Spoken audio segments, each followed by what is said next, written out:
Welcome to the Wow MD podcast, where in each episode you will get in 30 minutes or less valuable pearls about holistic wellness, anti-aging, hormone therapies, beauty trends, and other facts you should know about our medical healthcare system and your health that no one is telling you. My name is Dr. Mirala Chernayanu. I am a conventional board-certified OBGYN physician who, after the loss of my father due to a careless and uncaring medical team, decided to retrain and seek certification in anti-aging and restorative therapies. What I know, I am happy to share with you. Welcome to another June 2025 episode about men's health. Thank you for hanging out in there for this series. And if you're one of my women listeners and you have a very important man in your life or more than one important man in your life, I hope you found these episodes interesting because men's health should be at the top of our mind as we all have a husband, a partner, a father, a grandfather, etc. So in this episode, I want to talk about the myth of bad cholesterol. So I want to debunk it. And since I have talked about the risk of heart disease and cardiovascular diseases in general, and how it is the most common cause of death for men over 50, higher than cancer, right? In my last episode, if you have listened to the previous episode, you have a loved one in your life, then I encourage you to take an active role in their health. Men are very well known that they avoid going to the doctor. They wait and procrastinate, and they don't share their problems with anyone until it's too late. More so, if that's not enough to worry about, statistics indicate that 70% of reported heart attacks are first-time events across all populations, of course, with some variations for age and other health conditions. Like, for example, if someone's a diabetic, it's more likely that they will have a heart attack. But this is fact, and this is according to the American Heart Association. So 70% of heart attacks are first-time events, which means that the person who had the heart attack had no idea they had heart disease. That is their first event, right? And most of the heart attacks uncover heart disease, and then finally, the person that had the heart attack, man or woman, is saying, okay, well, now I got to take something serious. They make lifestyle changes. They start taking medications. They exercise better. They eat better. And the repeat heart attacks are rare. Only 30% of them are heart attacks. So imagine how many men we can save if across the board doctors would be very aggressive and focus on prevention. And since the notion of prevention has a very different meaning in my mind from an anti-aging standpoint compared with conventional medicine, let me address in today's episode and let me focus on cholesterol as the topic, because that is all doctors focus on when you go talk to them about heart disease: cholesterol. That and some blood pressure medication, and they advise you to eat better, exercise more, and avoid stress. That is in like 1 minute. And we all know, the doctor knows, and everyone in your family knows that eating better, exercising more is crucial for well-being. But in spite of that, we are still addicted to our own way of eating. We are not likely to change. So that advice, eat less calories, lose some weight, exercise more, it's absolutely useless without any kind of follow-up strategy, counseling, or help to understand why you, the patient, have issues when you are advised to change your diet, to change your exercise, or to consider your stress exposure. Here's another one I love. You have to lose 20 pounds, and then, of course, your health will be better. And again, this is a must-do if you want to be healthy according to your cardiologist. In some cases, it might need to be 50 pounds, and in some cases, it might need to be 100 pounds. But if this is not followed by something like, let me refer you to a weight loss specialist. Let me refer you to a bariatric surgeon for a consultation, or let's follow through with the weight loss program. All doctors are now using the weight loss shots. They're mainstream. It should be easy, right? Then this kind of talk, it's empty talk and it's useless. So you are almost 100% guaranteed that when you go to the cardiologist, you will be prescribed a statin medication or a blood pressure medication or both. So whether you see a cardiologist, an internal medicine doctor, a primary care doctor, you might have 1 or 3 of all these medications recommended. 1 for high cholesterol, 1 for high blood pressure, 1 for high sugar. So I would like to discuss cholesterol in a new way in this episode, in a way you might have not heard from anybody else. Why? Because I know, and you need to know, that cholesterol is not the enemy. It is an absolutely vital molecule. And I know it. The researchers know it. Most doctors were trained in cholesterol when they were young in medical school. But you should know it too. We cannot live without cholesterol. We can't live well. If we have cholesterol 0, means 0 life. You can't live without it. So people who do not want to take a statin, who dig in their heels into, no, I'm not going to take a statin no matter what, are people who already know the truth. But they know the other side of the truth. Mainly they have the knowledge of the bad possible things that can happen if you use a statin, which are common knowledge. So people dig in their heels and say no and refuse and don't want to take a statin. But what I found is that almost no one knows what cholesterol does for us. So bear with me today as I try to share this common knowledge no one talks about, and that is why we cannot live without cholesterol. So I'm going to repeat the fact that cholesterol is an absolutely crucial molecule for the human body, and it serves many absolutely vital functions. So let me talk about the top 5 of those. Number 1, cholesterol helps maintaining the integrity and fluidity of cell membranes. This is absolutely essential for cellular function and communication. Again, we are composed of a bunch of cells. When I talked about NAD and the IV vitamin therapy, I think I gave you some numbers about how many cells we have in our body, how many enzymatic reactions are in our body. It's a fascinating number. So you want to go back, but all these cells need to be intact and functioning, and they need to communicate with other cells, and they need to allow inflow and outflow, inflow of good stuff, outflow of bad stuff. So how does cholesterol do that? How does it maintain the integrity and fluidity of cellular membranes? Well, cholesterol molecules are embedded within the phospholipid layer of the cellular membranes. It fits very snugly between the phospholipid molecules, so it provides, number 1, structural support that strengthens the membrane, but it doesn't make it too rigid. Also, our cellular membranes need to be fluid enough for proteins and other molecules to move around so that the cell can function properly. Remember, inflow and outflow.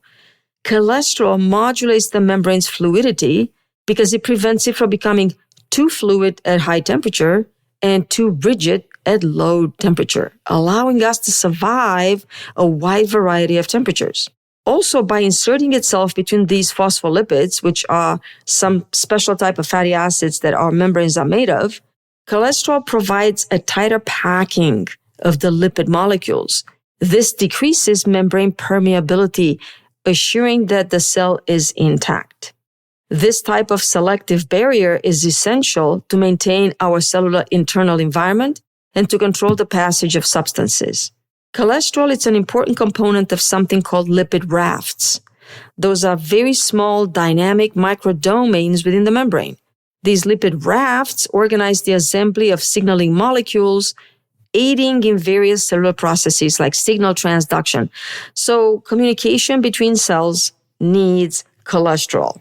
If you didn't get all the big words I used just in the past phrase, because it's kind of hard to dumb down the medical terms sometimes, they're just medical terms. And this is exactly what happens in the body. Cholesterol is needed for the communication between the cells. Cholesterol prevents the fatty acid chains of the phospholipids from crystallizing in cold temperatures. So it stabilizes the cellular function across a wide degree of temperatures. So, ladies and gentlemen, low cholesterol will lead to poor cellular membrane integrity and function, which would cause the cell to be more susceptible to outside damage. Low cholesterol may trigger an inflammatory response targeted against that cell, leading to chronic inflammation and possibly chronic disease. And more so, low cholesterol could cause an energy failure of the mitochondria, the powerhouse of every cell in the body. So do you still want to lower your cholesterol, as you cannot have integrity of cellular membranes all throughout your body, in your brain, in your heart, in your muscle, in your blood vessels, everywhere without cholesterol? Number 2, maybe this is new to you, and if you didn't know it, you know it now. Cholesterol is essential for our hormone production. Cholesterol, it's a precursor, which means without it, we don't have any of the downstream chain of molecules.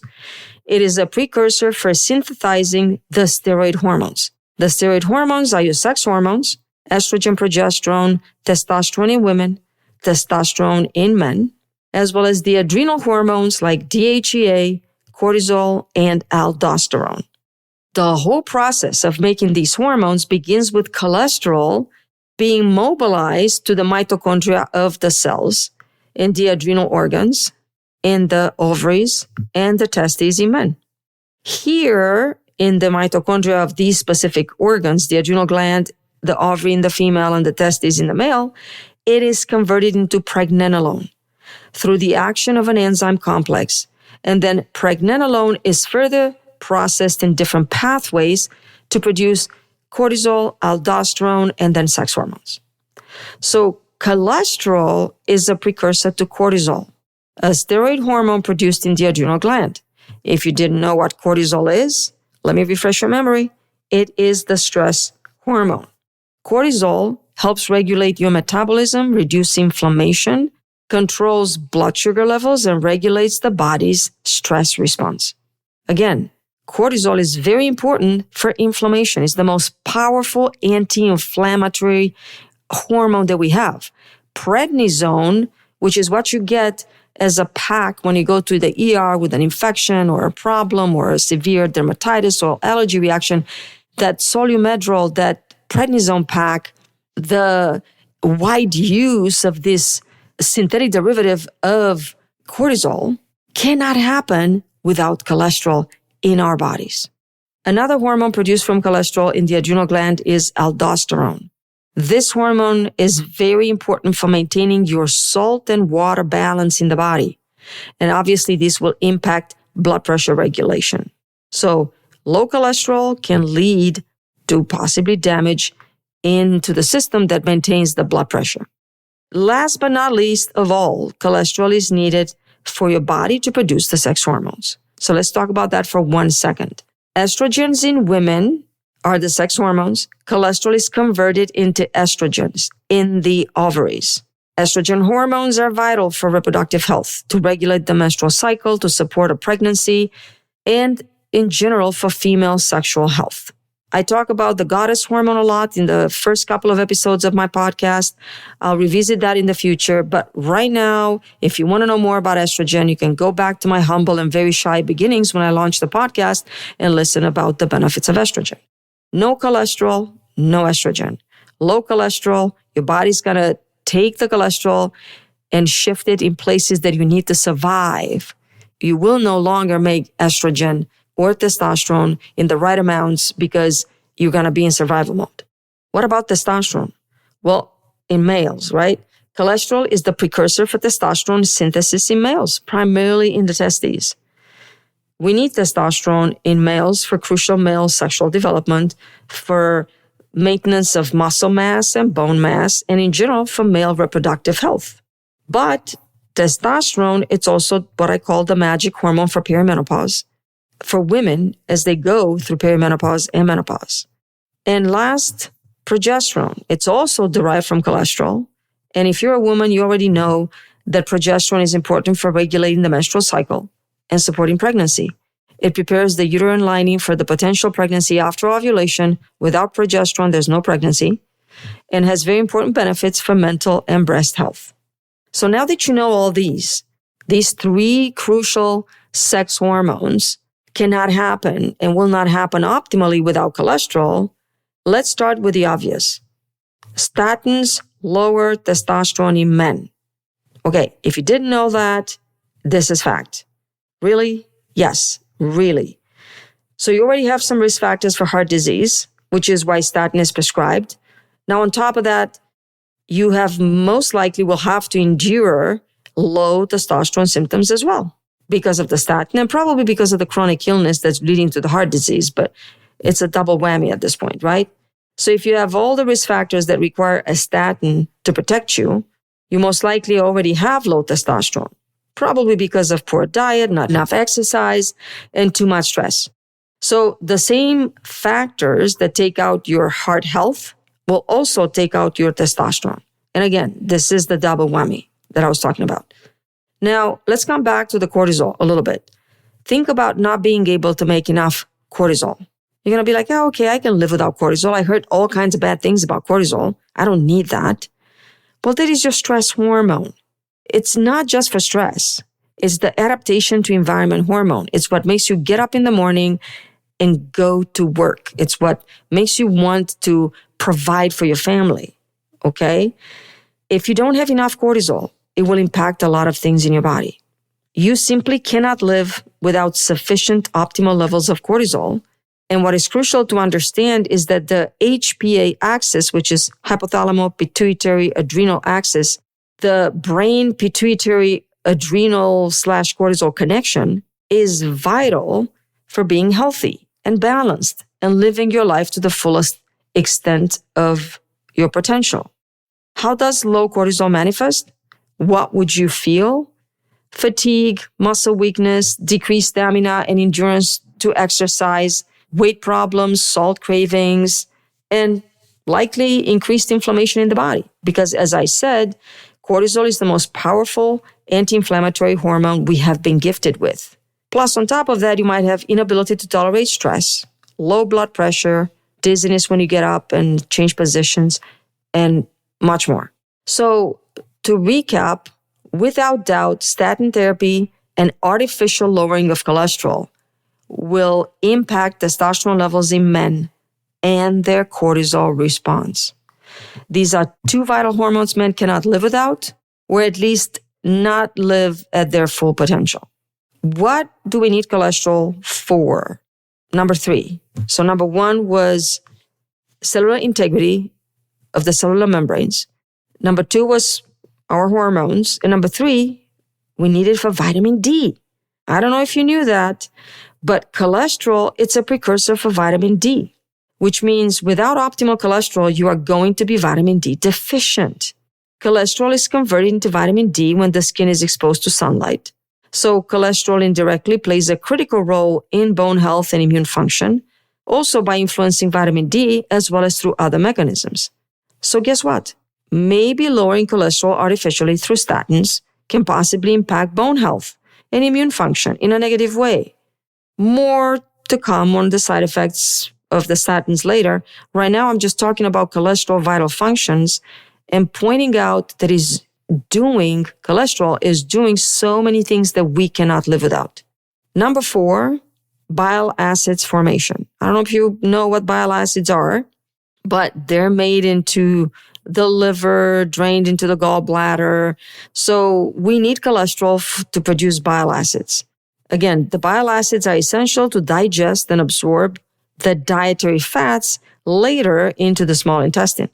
Without bile acids, we cannot process fats very well. So with very little bile acids or no bile acids, you will actually have fat malabsorption. This means you will have fatty stools and a decreased or very poor absorption of all the fat-soluble vitamins. You cannot live without fat-soluble vitamins. And if you didn't know what those are, I did talk about them in my vitamin podcast, but let me recap this for you. It's vitamin A, vitamin D, vitamin E, and vitamin K.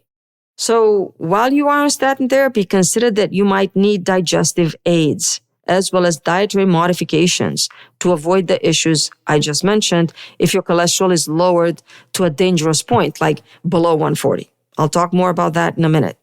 Number 5, and last but not least, this is a top big one, brain function. Did you not know that cholesterol is important for your brain? Well, remember I told you that cholesterol is important for cellular membrane integrity and function, and I started with that because low cholesterol will impact cellular function for all tissues in the body, including the brain, because it is so important for the health of the neuronal membranes, and it's also important in the regulation of synapse formation and function, which is the actual communication between the brain cells. That is the actual brain activity. More so, cholesterol is a fundamental component of myelin. This is the protective sheath that surrounds all your nerve fibers. It plays a very important role in transmitting nerve signals from the brain to the periphery. Healthy cholesterol levels are associated with optimal cognitive function. Low cholesterol has been associated and known to cause foggy brain. How about this? Did you not know that? Well, maybe you find out something new today. Cholesterol metabolism abnormalities have been linked to neurodegenerative diseases like Alzheimer and other forms of dementia. So we never want cholesterol to be too low. So if you're not worried and don't care about all the other stuff I just mentioned, the cortisol, the fact that we need cholesterol for cortisol, for testosterone, for vitamin D, for digestion, well, you should care about your mental health and mental clarity above all else. And remember, cholesterol is indispensable for brain health and overall cognitive function. So maybe you don't need your body in tip-top shape, but you certainly need your brain to be on top of your career and your family life.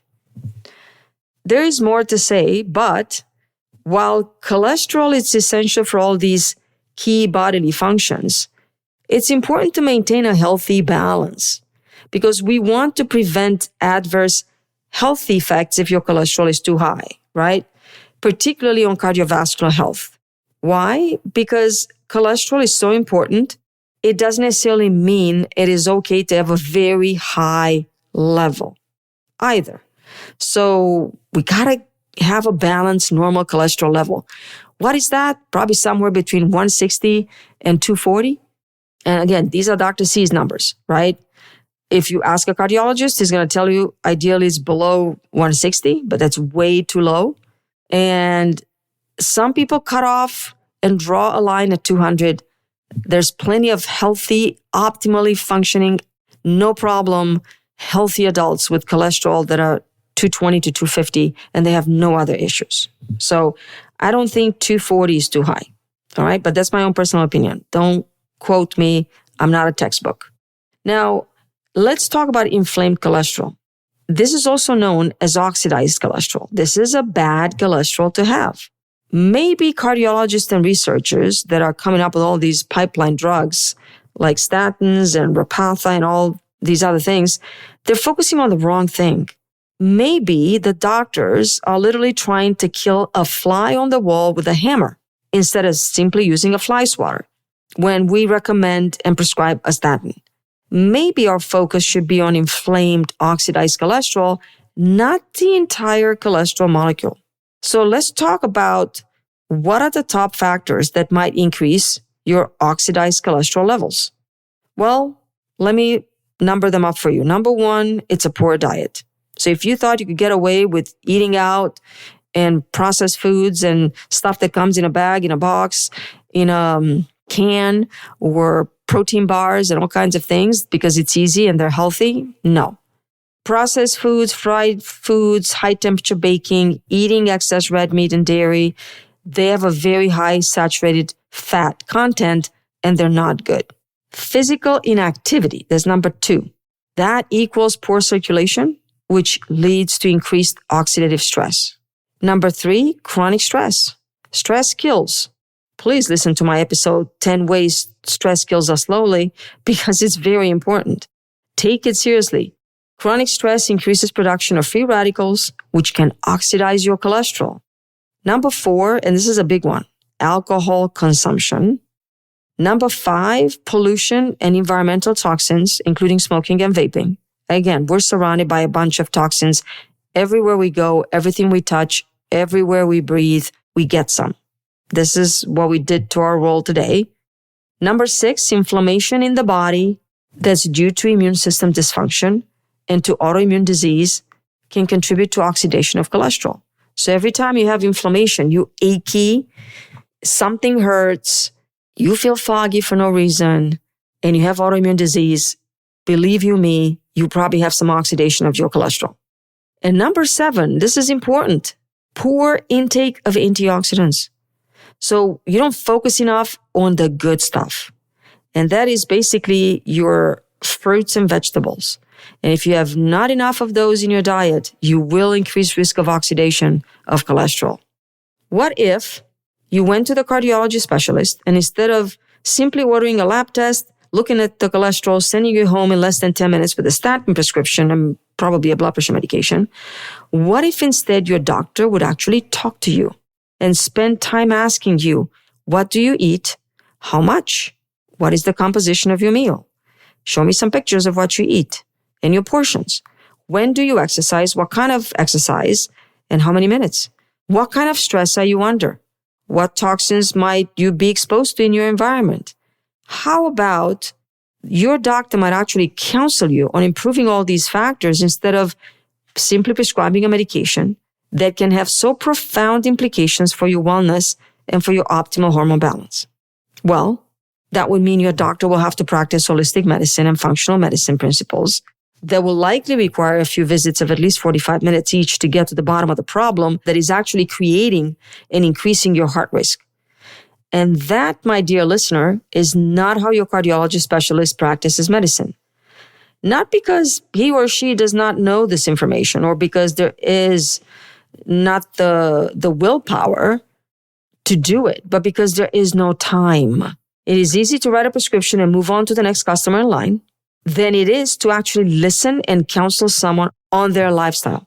And that is not because your doctor doesn't really want to do it, but maybe because they have done it so many times in the past with no results that they simply gave up and they stick to what they believe works and what is much easier, cheaper, and simpler, writing a prescription.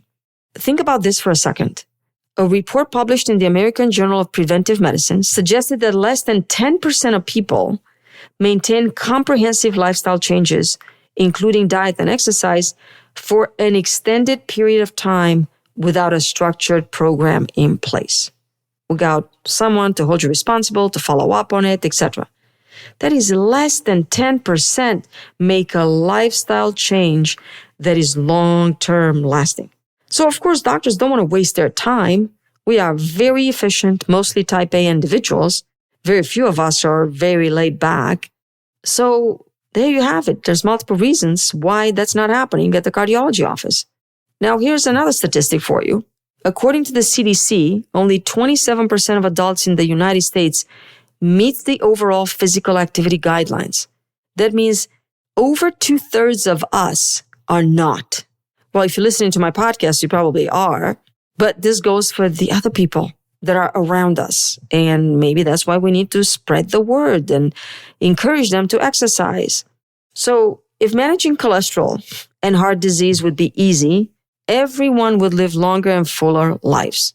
But instead, everyone is taking a statin and a blood pressure medication and maybe metformin for sugar issues. Let me give you an example of what I personally found useful for me and my loved ones. First, I'm going to share with you what my husband told me once, and this really stuck with me.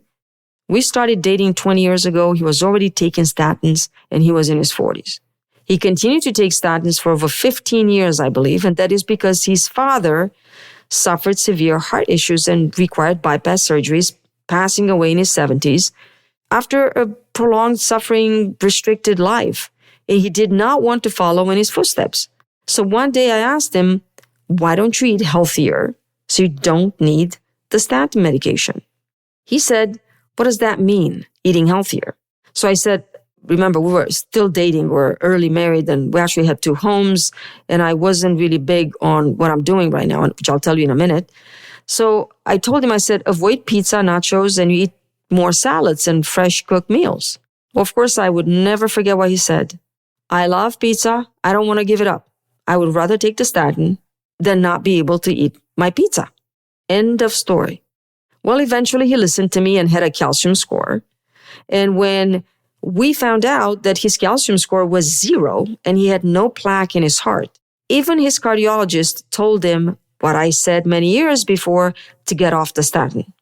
As it turns out, he has his mother's genes, not his father's, and his mother passed away in her 90s with a healthy heart, likely from other issues.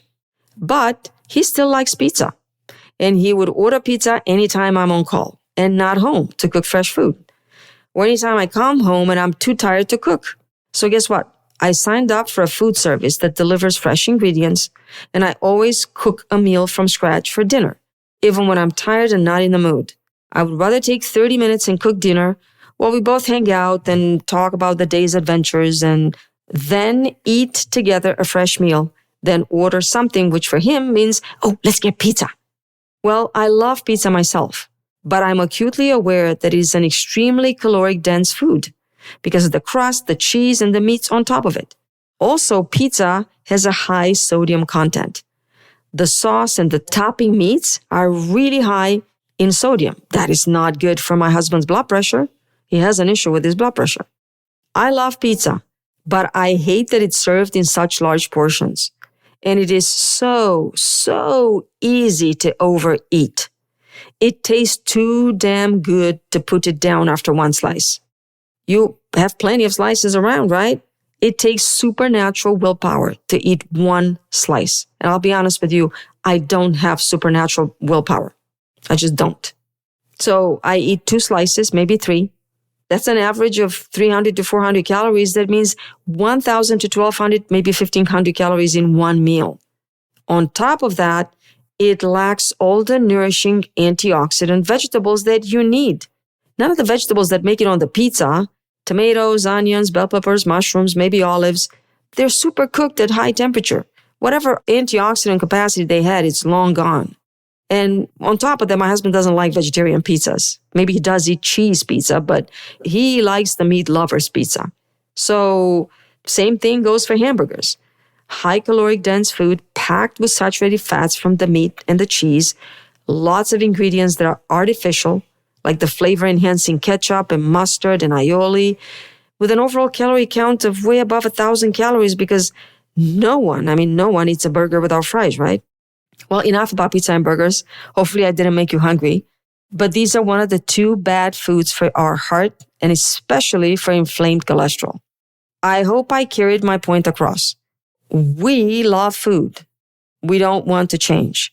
Very few people are committed and change their diet and exercise habits, and that is mainly when confronted with drastic diagnosis like a heart attack, a stroke, or cancer. Even then, many refuse to change and to give up their dietary habits, to give up smoking, to give up alcohol, and the toxic relationships that got them into trouble, and sadly, die needlessly. It is hard, if not impossible, to break an addictive habit. So what's best is to avoid developing it. Do not give in to temptation, and that is what I do and how I keep my husband off the pizza. Every day I walk in around sometime between 6:30 and 7, and when he sees that sometimes I come in tired and he asks, do you want to order food? And I can see the underlying hope there, and I say, nope, I'll cook. I got plenty of food to cook. And I do. And I get a fresh meal, and he praises the meal quality every time we eat dinner together. So maybe you can find a way to protect your man. Maybe you order him a weighted vest and you can both walk together. It is the most recent exercise craze, so to speak, and it is highly effective. If you stick with it and walk daily 45 minutes at a brisk pace with a weighted vest, people have dropped 20 pounds or more in 6 months. Now that is the kind of weight loss and activity that will benefit your heart. Not the semaglutide shots that decrease your appetite and create weight loss with up to 40% of muscle mass loss, which is terrible for your health. Now, don't get me wrong, I'm not dissing the weight loss shots. Some people really need them, and I am recommending them. I'm prescribing quite a few of them. But there are other options and choices. Life is full of choices, and you should only get to those shots if you have given up everything else. So let me end this episode by leaving you with my favorite saying, 1 ounce of prevention is worth a pound of cure. So start thinking prevention and wellness versus waiting for disease and a magic pill that will take it away. Statins are no magic pill. We are complicated, sophisticated biologic entities and require constant TLC. Please come back next week for part 2, where I discuss lowering cholesterol with natural supplements. I discuss statins and other things, continuing to debunk the myth of cholesterol is bad for you. Cholesterol is not bad for you. Cholesterol is literally a magic miracle molecule that we cannot live without. Thank you for trusting me with your time, and thank you for listening to today's episode. If the content I provided wowed you, was helpful and valuable to either you or someone close to you, please do me a favor and leave me a review. I am very open and welcome any kind of feedback as well as suggestions on any content ideas. So please forward those suggestions to Jessica, my patient care coordinator, through our website, herabeautyandwellness.com. And I look forward to our time together next episode.